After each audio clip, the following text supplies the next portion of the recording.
Welcome to another edition of Temple Update. I'm Jamie Carney. And I'm Christine Engel. In a random phone survey of Philadelphia residents, a majority said that they would rather have cuts in city services than higher taxes. One or the other must occur in order to deal with the impending budget deficit. So what cuts are residents willing to accept? Most would tolerate less money for parks and recreation services and reductions in welfare services. The recent contract agreement between the administration and Temple Association of University Professionals ended the longest strike in Temple's history. Although this agreement ended the 29-day dispute, it still isn't business as usual around Temple's campus. Spring semester moves into full swing. The big news on campus is the long-awaited settlement between the administration and Temple's faculty union. Students who were caught in the middle of the 29-day teacher strike had mixed reactions to the announcement of the settlement. Well, I'm happy that it's over, but I know that it isn't adequate for the teachers at this moment. Finally. I'm very disappointed. I wish they would have stayed on strike. I realize that they are working and they do have to get paid, but they didn't get nearly what they wanted. But I'm happy for them. I'm glad to see the teachers got their way. While one problem seems to be settled, another one hangs on the horizon. With no increased funding from the state, Temple is left with a substantial budget deficit, and students are wary of how these budget cuts will affect them. I'm upset about it because I think we don't have enough money here as it is, and I think they're understaffed. We don't have the facilities that we need already. Well, if it affects my financial aid, then I can't go to school. We're not putting the money where it needs to be, in education, in homeless shelters, in child care, in social services. I think our values need to be reestablished. To alleviate Temple's financial problems, President Peter Liakouras suggested that additional cutbacks in classes and/or layoffs are possible. If you call up friends some evening this week, chances are that you'll find them at home. Researchers have called almost 4,000 American households in the last month. They found that nearly 92% of people surveyed were around during the first week of the Gulf War. That number has since dropped to the upper 80s, but it's still considerably higher than the norm. The Civil War documentary broadcast by PBS traces one of the bloodiest wars in American history. Lisa Conway reports on a museum dedicated to the study of the Civil War. Millions of viewers sat glued to their televisions when PBS ran a 12-part documentary on the war between the states. That series is now on video, and those who missed it the first time are hurrying to their local video stores. Philadelphia residents can visit the past at the Civil War Museum and Library on Pine Street. Philadelphia's best-kept secret has been around for more than 100 years. Curator Russ Pritchard says the idea for a museum developed on April 16, 1865, the day Lincoln died. On that day, 3 Union officers met with the idea that they would provide an honor guard for the just slain body of President Lincoln on its way through Philadelphia. The museum itself was founded in 1888. It now has about 12 rooms, including the Grant Room and the popular Lincoln Room. Each room is filled with books and mementos, such as war logs with shell casings still in them, and General Grant's frock coat. The museum has acquired some of these artifacts in interesting ways. Mr. Pritchard rescued these watercolors by William McIlvaine seconds before they were to be thrown into a fireplace. A ceremonial sword belonging to Grant turned up in the bottom of a coal bin. Pritchard, who is from the South, says he hopes to open a room dedicated to General George Meade by the end of the year. Meade is a popular figure at the museum because he lived just a few blocks away. The city of Philadelphia gave Meade this garnet and diamond sword for his leadership at Gettysburg. The Civil War Museum and Library doesn't get a lot of tourists off the streets, but it's a star attraction for students of a war fought right here at home. On February 9th, Ken Burns, the producer of the Civil War series, received the Lincoln Prize for his work. Gettysburg College's Lincoln and Soldiers Institute awarded Burns the $50,000 prize. Burns says he'll give the money to the technical crew that worked on the series. Temple University School of Medicine has opened a new facility in King of Prussia. Area residents who want to get comprehensive personalized care on a university level without having to travel into the city can now do it. Dr. Alan Myers, Dean of the School of Medicine, says the development of the King of Prussia satellite is most important since it will provide a highly specialized outreach facility to a rapidly growing community. Physicians on the staff include cardiologists, gynecologists, and orthopedic surgeons, among others. With the growing concern over the increasing risk of breast cancer, many women are left with questions about mammograms. Updates Darlene Quinn reports. Recent statistics show that 1 out of every 9 women will be diagnosed with breast cancer this year. Although this may sound alarming to many women, one doctor from Temple University Hospital says these statistics may be exaggerated. Well, there may be an increase, but some people think that it's because we've been picking up earlier cancers and that there's sort of a bulge in it right now, and that it may not really be a true increase. In the past, many doctors may have been reluctant to order a screening mammography for women because of health risks involved.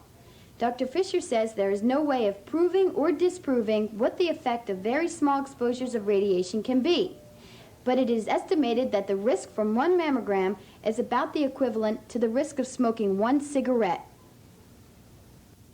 Although a mammogram may not be necessary for a woman under the age of 35, it has been pointed out that about the age of 20 is a good time to start self-examination. The American Cancer Society's guidelines also include a clinical breast examination every 3 years for women aged 20 to 40 and annually for women over 40. Mammograms are so important because they provide early detection. They pick up cancers as little as 3 millimeters that cannot be felt by self-examination, and they ensure higher survival rates. And a mammogram doesn't have to be costly. $50 can cover the test, and there's no need to be afraid. There shouldn't be pain. However, the breast has to be very firmly compressed. That gives us a better picture, and it also decreases the dose to the breast. Breast cancer is the second leading cause of death among American women. In 1991, more than 3,000 women are expected to die of breast cancer in Philadelphia. But if it is detected early, it need not be fatal. Reporting for Temple Update, I'm Darlene Quinn. Women have a better chance of surviving cancer than men. That's the report from Sweden. A recent study indicates that female sex hormones are able to prevent the deadly disease from spreading once detected. Swedish surveyors surveyed 6,000 cancer patients and concluded that the women had a 22% lower death rate than the men. Caffeine aggravates PMS. That is what a survey of almost 900 women at Oregon State University found. PMS is the irritability, depression, and moodiness that affects some women before their menstrual cycles. Researchers studied the effects of tea, coffee, and soda on women with PMS. Researcher Heinke Bonlander says exercise and healthy diet may help reduce the severity of the symptoms. Boring fundraising events where they serve chicken cordon bleu may be a thing of the past. A local AIDS supports group has thought of a tasty new way to raise money. Updates Karen Blank reports. For ActionAID, a community-based nonprofit organization, fundraising is a constant effort. In the midst of an economic recession, raising money has become difficult. So in early February, ActionAID put a hold on typical fundraising methods and decided to go out for dinner. We're asking you to go out to dinner. And we're telling the restaurant, we're going to fill your restaurant, because there are a lot of people out there that care and want to fight the AIDS epidemic in Philadelphia. So we're going to get them to mobilize and to go out to dinner and fill your restaurant. You, in turn, will give us a portion of the proceeds. Family and friends share each other's company over fine food and drink. But that's not the whole story. These diners are helping in the fight against a deadly disease, AIDS. Participants in Dining Out for Life say giving has never been so fulfilling. Yeah, and the food's excellent, and it's what a better way to know that your money is going to a good cause and get full and fat at the same time. From South Philadelphia to the Northeast, Center City to Bucks and Montgomery County, restaurants all over the Delaware Valley are participating in Dining Out for Life. 28 restaurants in all, ranging from all-night diners to four-star establishments. Here at the North Star Bar in Fairmount section of the city, diners are enjoying their meals and simultaneously ensuring that a person with AIDS gets the proper care, counseling, and food that they need. That's an idea that's easy to swallow. Peter Kelly, co-owner of the North Star Bar, explains his involvement in Dining Out for Life. It's a good cause to get behind, and it's a good way to get behind it in a sense that you get something for your contribution. It's sort of a nice blend of altruism and capitalism here. As content diners sit back to loosen their belts, their smiles seem to convey the fullness in their stomachs as well as their hearts. Reporting for Temple Update, I'm Karen Blanc. Did you ever feel alone in your academic career and wish you could talk with someone who has survived and succeeded? Well, students at the School of Medicine can now locate and communicate with alumni across the country. The Alumni Mentor Network is a computerized file of alumni who have agreed to be mentors for students. The program's main purpose is to have alumni available as advisors to freshmen and sophomores, as well as contacts for students who may apply to an unfamiliar area for residency. The Mentor Network also offers advisors who are willing to discuss a specialty interest with a Temple student. These physicians are listed and continually updated in the file by age, geographic area, gender, and specialty. So far, 175 alumni have agreed to participate. Scott Stevens has sports, so Temple has to share the Big Five title, huh? Yep, they will share the title with St. Joe's this year. St. Joseph's stunning 82-73 victory over LaSalle gave the Hawks a share of the Big Five title with Temple. Both teams finished at 3-1 in the Big Five City Series action. The Owls' victory over a struggling Notre Dame team was a work of art. The Owls, who have struggled themselves this season, steamrolled over the Fighting Irish of Notre Dame. Temple committed only 5 turnovers and shot an amazing 60% from the field, and 5 players scored in double figures for the Owls. Temple's relentless defense stopped the Irish cold. The Owls went on a 6-0 run in the second half and took the fight out of the Irish. The final score, 70-46.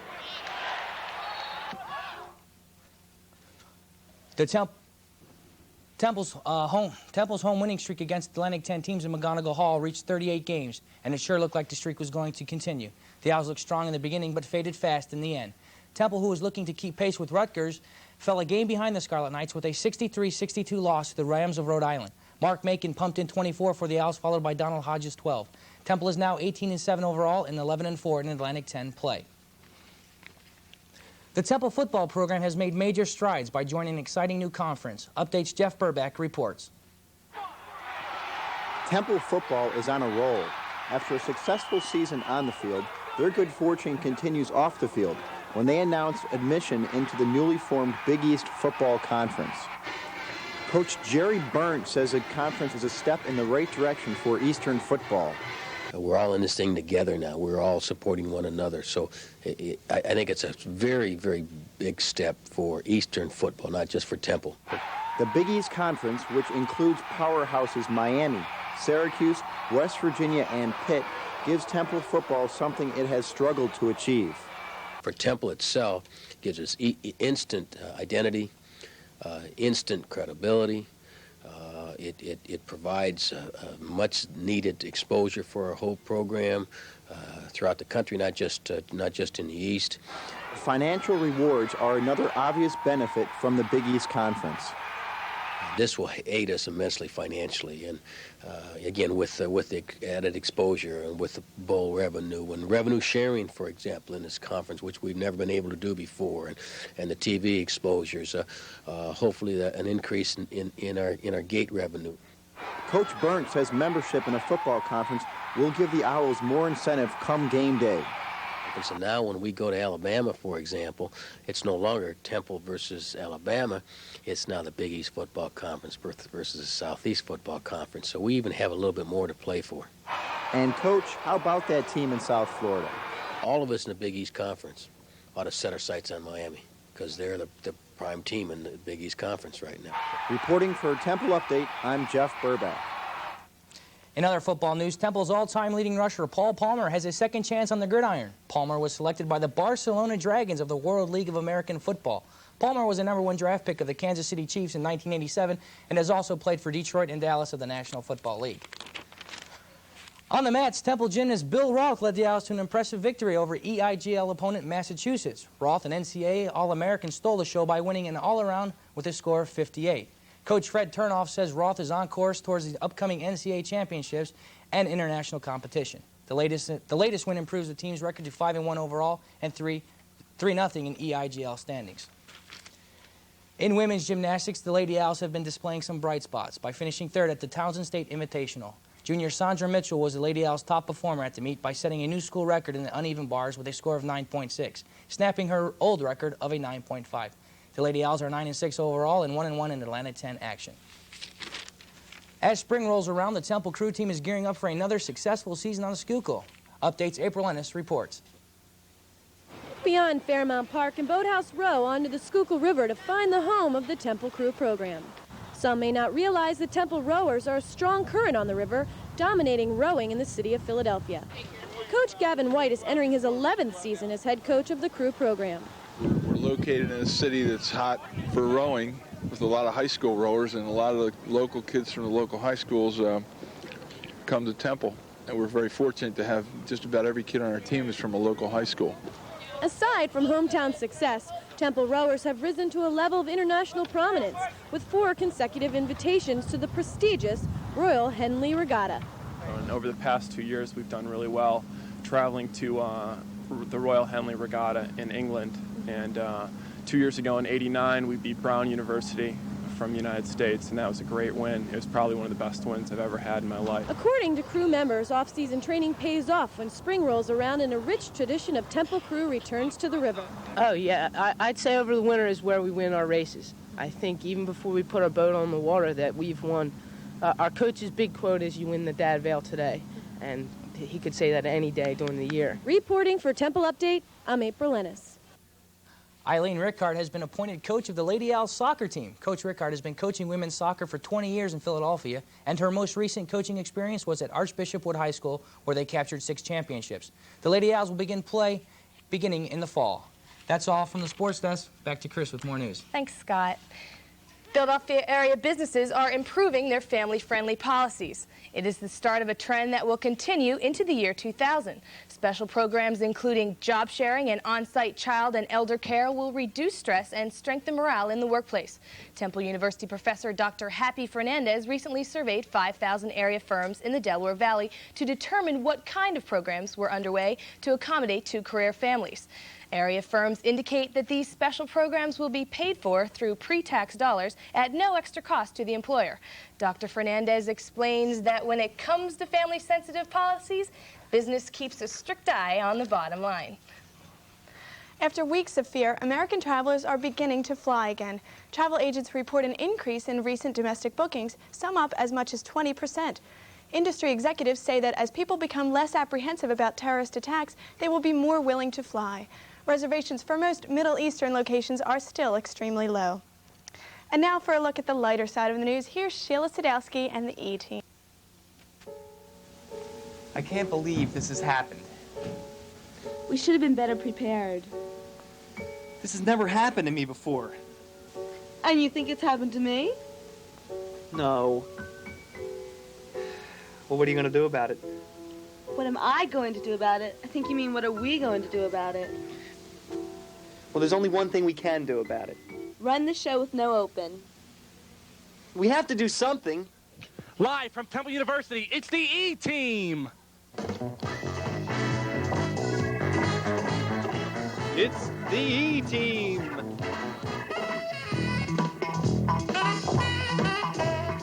Starring Sheila Sadowski, Sean Murphy, Sean Sperry,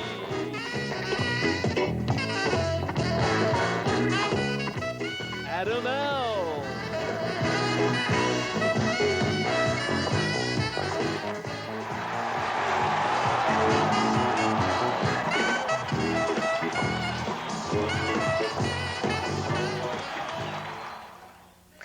Thank you, thank you, thank you. I'm Sheila Sadowski, and you're not. Support for the troops in the Persian Gulf just keeps on coming. This time, the employees of Playtex Incorporated in Dover, Delaware, are lending a hand in a way only they can. Now the soldiers in the Gulf have all the condoms and pantyhose they want. Don't worry, it's not what you think. The condoms are used to keep sand out of rifle barrels, and the pantyhose are used for the same purpose on larger weapons. One person who is not eager to support the war in the Gulf is Simpsons creator Matt Groening. He saw Defense Secretary Dick Cheney holding a camouflage-clad Bart Simpson doll during his visit to Saudi Arabia, and Groening was less than pleased. Noting that he was very opposed to the war, Groening said, "It's always sad when a 10-year-old gets drawn into a war." Although Groening admits some may be confused to learn that his characters actually support the war, he notes, "I'm not the Simpsons. I'm smarter than they are." On a much lighter note, one of the surprisingly entertaining films of the year is Edward Scissorhands. It has great acting and interesting props, but the film's success should be credited to its imaginative director, Tim Burton. From Tim Burton comes the most incredible tale of a most unusual character. Edward Scissorhands. Tim Burton is the brains behind the film Edward Scissorhands, a movie about an inventor's creation who is made with scissors for hands. It's a different kind of movie with a different kind of director. Burton is a man with a rare talent for making original productions like this one. I think it first started out of just those very simple teenage impulses of the feeling of wanting to touch and wanting to communicate but not being able to, you know. This movie could be considered Burton's most personal film. Edward Scissorhands' producer, Denise Denovi, tells why. This is really the first major feature film that is completely Tim's invention and completely out of his mind and his imagination. Burton had the idea for Edward Scissorhands long before his other hit, Batman, was finished. He had a brilliant image of a character with scissors for hands. It turned into a fairy tale-like character that Burton connected with. The film's originality comes from Burton's special vision, which Johnny Depp, the actor who plays the part of Edward, has much respect for. I mean, to me, I think he's a genius. I mean, no one has that kind of vision. No one can express that vision the way that Tim does. I mean, he's just, he's incredible. All Burton's actors have great admiration for this talented director. Anthony Michael Hall, who plays the part of Jim, the film's villain, tells why he chose to be in Edward Scissorhands. I jumped at the opportunity to work with Tim because I really like his work. From Beetlejuice, Pee-wee's, you know, on down to Batman. You know, I really admired his work. Burton's great imagination helps bring his characters to life, and this film to the top of the charts. You're in for a treat when you see Edward Scissorhands, directed by the unique filmmaker Tim Burton.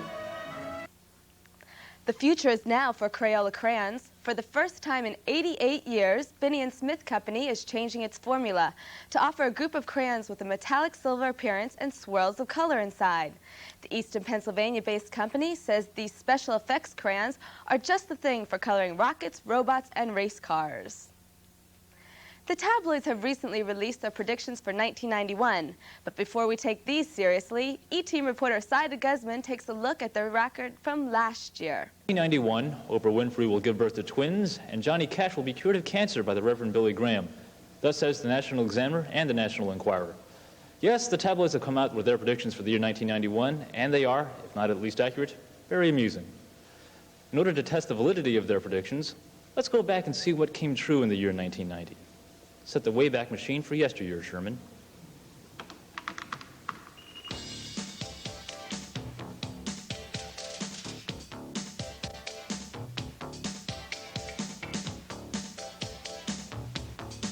Linda Evans was predicted to get married inside an Egyptian pyramid, but she ended up living with a Greek New Age musician named Yanni.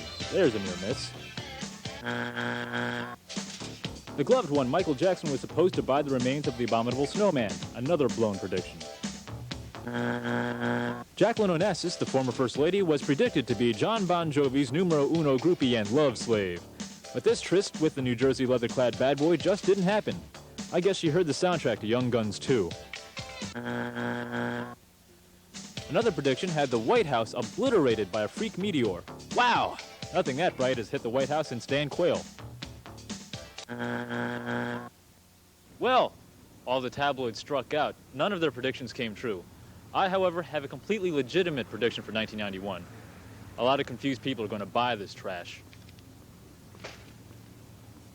Reporting for Temple Update, I'm Saida Guzman. Well, that's the end of E-Team for this week. No portion of this segment can be used without the express written consent of Major League Baseball. Thank you, Sheila. Not every college campus can boast the same kind of fun as portrayed in the film Animal House, especially when today's students are going to college to, of all things, study. A recent report from Stanley H. Kaplan Educational Center says that only 9% of college-bound high school students attend college just to have fun. If you drink 2 alcoholic beverages a day, your health could be at risk. A recent study of 1986 deaths shows that men who drank 2 drinks daily were twice as likely to die before age 65 than those who didn't drink. Women were 3 times as likely to die if they followed the same drinking pattern. However, researchers report that this study is inconclusive, indicating further research needs to be undertaken to ascertain what the relationship between drinking and early death really is. Florida isn't the only hot spot for spring break this year. Recent travel discounts for other exotic locations are luring students away from more traditional spots such as Fort Lauderdale and Daytona Beach. Some popular choices include Cancun, California, and Texas. The price of cruises has been slashed almost in half by travel agents, and the Caribbean islands also expects an influx of young tourists. Tucked near the corner of Paley Library are 2 women vendors that have become a Temple institution. Updates Lori Williams reports. The Pretzel Lady stand is practically a tradition on Temple University's campus. Owners Dottie Maroney and Josie Martella have been selling hot soft pretzels to students for over a quarter of a century. Well, we've been in this vicinity. We were a few steps over there. We had a homemade stand for, I guess, about 18 years. And then Temple recently built this for us. I think we're here, it's about 7 years. The Little Red Shack near Paley Library is the only place on campus to get a hot, soft pretzel. Hundreds of these pretzels are sold a day, with choices such as plain, end cuts, and the self-serve cheese for only a nickel more. Well, cheese is really, in the colder weather, cheese goes. And it's really selling a lot of cheese pretzels. And we do have a lot of people that like ends. And the ends are the best. Students only buy a pretzel every once in a while, and then there are others who need their fix at least once a day. I'm a pretzel addict. Why do I get them here? Probably out of habit. Been doing it since I started here. Because they're great. Only place you get cheese on them. Sure, the best in the world. Not only are these pretzels served hot, they are also a very inexpensive snack. Our customers are not the ones that can afford these big lunches, and we know it. It's my lunch. I'm a poor college student. It's only 30 cents. So if you're a little hungry and you only have a few coins in your pocket, the Pretzel Ladies are always here to feed you. Just remember to say cheese. Reporting for Temple Update, I'm Lori Williams. Yes, Valentine's Day has come and gone, but some Valentines are timeless. Advertising Age asked its readers to send in little love messages that might have been used in prehistoric times. Among the most popular was this: your back is hunched, your brain is small, your brows connect, you're not very tall, your teeth are brown, you grunt like swine, you're perfect, be my Valentine. If you need to get your sweetheart a gift and you're stuck for ideas, look no further. Swiss Army Brands Limited, the company that manufactures the well-known Swiss Army knife, is now offering the knife in pastel colors, including pink and baby blue. And with a nail file, tweezers, scissors, and other utensils at her disposal, what more could a woman ask for? It's another honor for the president. Mr. Bush was named George of the Year by, you guessed it, the George Club, a club which meets every President's Day in honor of George Washington. Some other nominees were boxer George Foreman, whose 5 sons are all Georges, film director George Romero, and New York Giants executive George Young. Last year's winner was George Wendt, better known as Norm Peterson from Cheers.